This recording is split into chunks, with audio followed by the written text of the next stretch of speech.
In an ever-changing melting pot like Singapore, I thought it was important to preserve and document our food heritage. Join me as I explore recipes and cooking methods from our past. Handing it down from one generation to the next, perhaps the stories and memories can live evermore through our palate.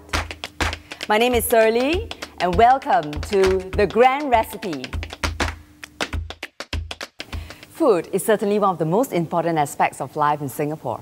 The rich history behind the simplest of spices and the most intricate of recipes tells a lot about us and where we are from. Our food goes beyond its unique flavors because our recipes have beautiful memories and stories that have been passed down for generations. First up today, a coconut-infused seafood treat called Udang Pati Santang Bak Esa, and later on, a sweet dessert, Bubur Som Som. Now, you're going to love this seafood fiesta. It's very simple, but it's very big on taste. And today, with the help of Norma and Selena, we're going to take you through all the way back to experience the kampong life and the taste of Pasir Panjang.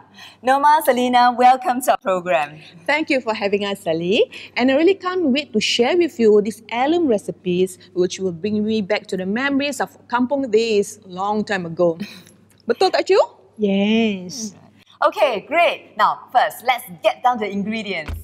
1 kilogram prawn, onions, 13 shallots, 3 garlic, 2 asam keping,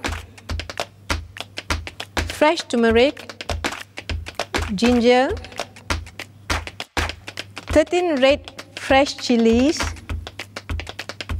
2 lemongrass, 1 turmeric leaf, thick coconut milk, sugar and salt to taste. Okay, so let's get cooking. What's the first thing we do here? So now we take all the ingredients and grind it. Okay, Start to grind it.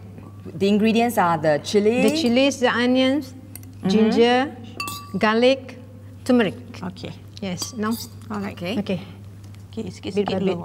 Okay. Right, so you're using this to grind. Yes. This is batu giling.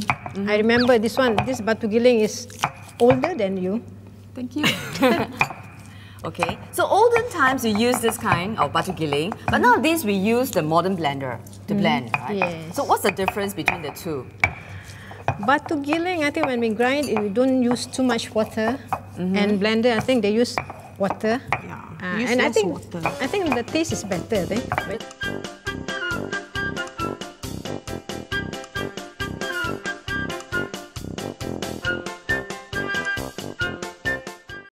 This one actually looks quite fun. Can I try? Yeah, sure. Okay.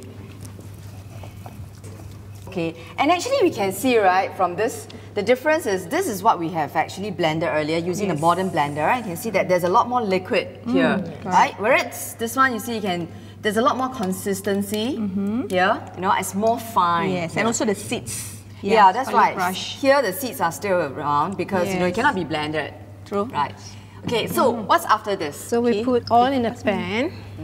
Okay. So I remember my mom used to teach me, she says that if you want to know whether the oil is ready for use, then what you need to do is that just have to use the end of the wooden chopstick and then you pierce it inside, and if let's say there's bubbles, it means that it's ready to go, right? Yeah, I remember what she taught or my mother taught me, right?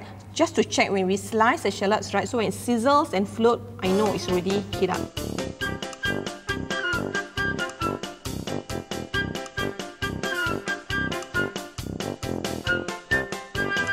Alright, so it sizzles like this. It sizzles, okay, so it's ready. So we do this first, right? Betul tak, Mojo? Okay, you must put tell in me, the sliced ingredient Okay, first. slice ingredient. Okay, sizzling, sizzling. Wait until it's golden brown. Lemongrass. Lemongrass. Yes. Okay. Blended ingredient. Then the blended ingredients. Okay.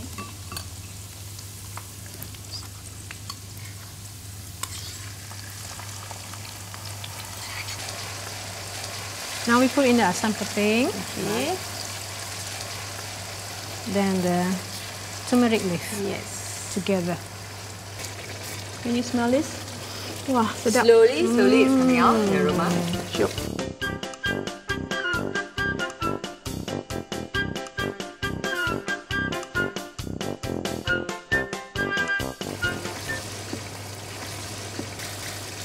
When you cook this dish, right, how does it bring back any memories in Pasir Panjang where you were living?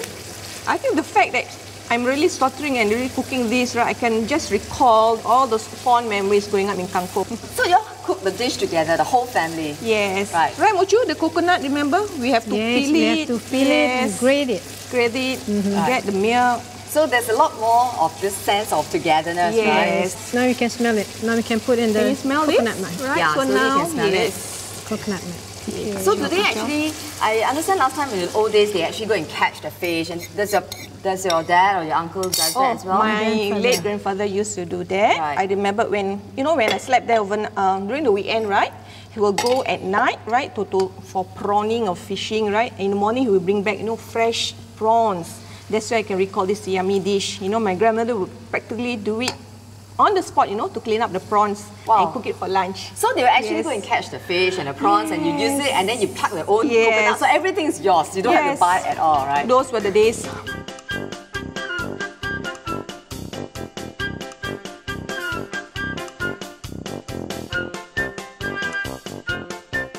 Coconut, right, actually has a very big influence in all our recipes, the Chinese, Malay, Indians and the Eurasian, right? Somehow we will have to use it in some of our recipes. And that's what my grandmother used to teach me as well, resourcefulness. Whatever you can find, use it. And even one ingredient, you can use it for many, many recipes. Correct. So we have to keep stirring, right? We can't just leave it aside. If not, I think it will curdle, right?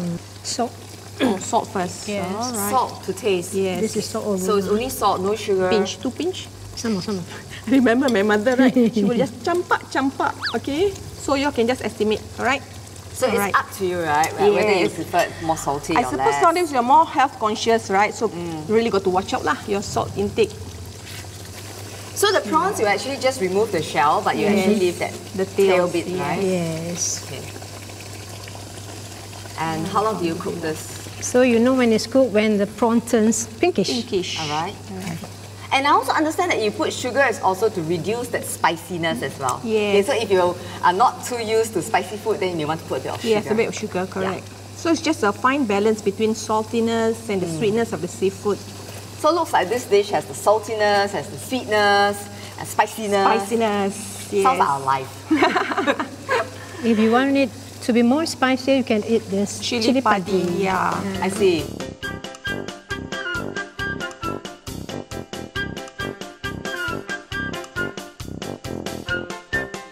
Actually blend it with chili padi then, instead of using this big red cut chili that we used earlier. Just add 1 or 2 is enough. It's Or maybe really you super just spicy. patah here on the can. Right, okay. So almost ready. So this is the udang padi santan mak esang.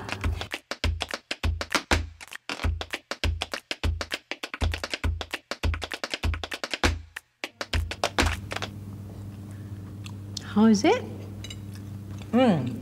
The combination of the coconut and the spices really complements the prawns very well. I think if you like hot food, spicy food, just like me, I would add in some chili padi. Chili padi, yes. Otherwise, this is just perfect. Okay, that's good. Thank you so much for sharing this recipe with us. You're welcome. But we are not done yet, right? Of course not, all right? So normally, right, with something spicy like that, we follow about something sweet for dessert. Betul tak, Mucu? Yeah, something Okay. sweet. Okay, so what dessert is that? Bubur Som Som. Bubur Som Som. Great. Let's look at the ingredients. Rice flour, coconut milk, sprinkle of salt, rose essence, red coloring, sugar, pandan leaves, water. So for this dessert, right, what's our first step? Okay, the first step, Mucu, how? First is flour and the water. Mix it together into a batter. Right. Okay, with the water here. Yes. How much do you want to add this? Bit by bit, so that it will get lumpy. Okay. So I think we have to keep stirring, right, until there's no more lumps.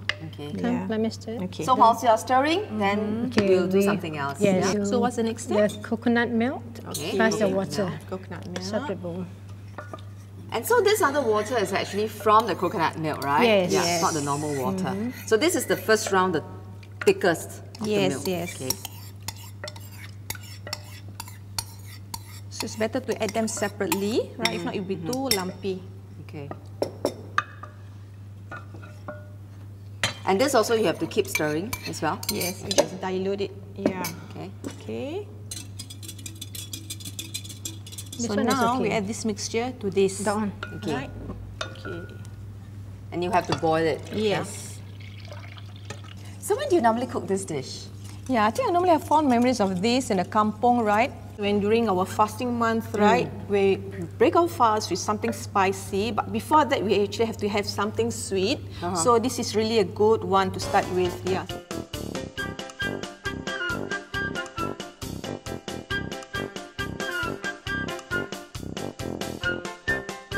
So once this is done, right, we're going to transfer to the mold and understand that this mold is like very, very old. Passed down from generations, isn't it? Yes, Yeah. it's been around with my family for quite some time, since the 1960s. And remember, not only som som, you have your custard, all from this humble mold, very nice. So actually, if you want to do any kind of desserts, you can actually use the same mold they have the over nice and over pattern. again. Yes. It's thickening. Okay, it's now thickening. We add the colouring? Yeah, so to remove from heat first, right? Yes. Yeah. Okay. I think this colouring thing is just your personal preference. It's nice to have a bit of colour, red or pink, rather than just pure white. And I see that you only actually stir one side, not the whole thing. Yes. Yeah, because we have both. It would be nice. It looks like marble, pink marble. Yeah. Okay. So meanwhile, we can actually do the syrup as well. Okay, so we've got sugar. Sugar. Yeah. Then you add with water. Mix with water. Okay. And also pandan. Pandan leaves. Yes. Okay. And you How you stir it?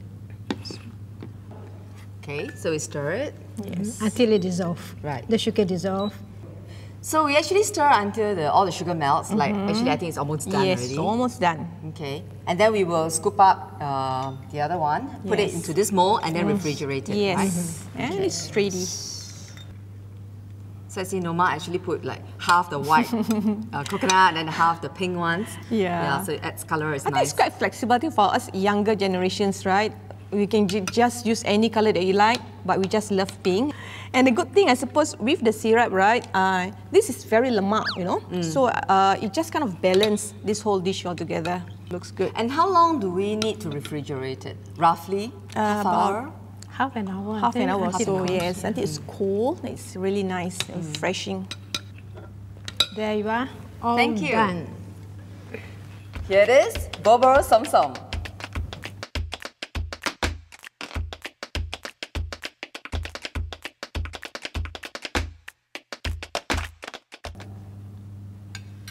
How was it? It's nice. I think that if you don't want it too sweet, right, don't have to add so much syrup. Thank you very much, Noma and Selena, for sharing all these great recipes with us and also the beautiful stories of your family. Okay, it is our pleasure. Thank you. All right, guys, I hope you've enjoyed today's traditional recipes. I think these recipes are more than just food. They conjure our memories and bring us closer to our family members. What better way to feel that warmth than through these dishes? I'm Teo Shirley. Thank you for watching The Grand Recipe. Till the next time, eat well, sleep well, and be happy.